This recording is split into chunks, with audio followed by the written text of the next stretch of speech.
Avevo paura e ne ho tuttora, così Kerim Cardoso ha concluso la sua testimonianza in aula come principale parte offesa nel processo per l'incendio alle case atere di Cervignano, di cui è accusato ed è a processo il 29enne Rosario Bordonaro.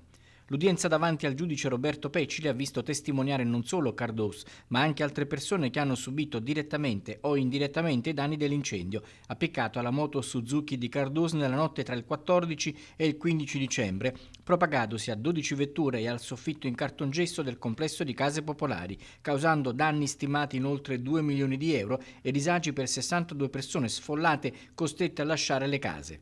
Oltre che di incendio aggravato, Bordonaro è accusato anche di danneggiamento e di atti persecutori nei confronti di Cardoso. L'incontro tra l'imputato e la parte offesa non è stato un faccia a faccia, ma la tensione per la presenza di entrambi nella stessa aula si percepiva. Kerim Cardoso ha ricostruito, rispondendo alle domande del pubblico ministero Elisa Calligaris, i rapporti con l'imputato precedenti e successivi all'incendio e gli episodi di presunti atti persecutori subiti. Parte offesa e imputato per un periodo sono stati fidanzati con 2 sorelle, relazione interrotta da entrambi dopo le pressioni della mamma delle ragazze preoccupata per voci, poi rivelatisi solo una battuta infelice, come ha detto Cardoso in aula, di un coinvolgimento in situazioni di droga.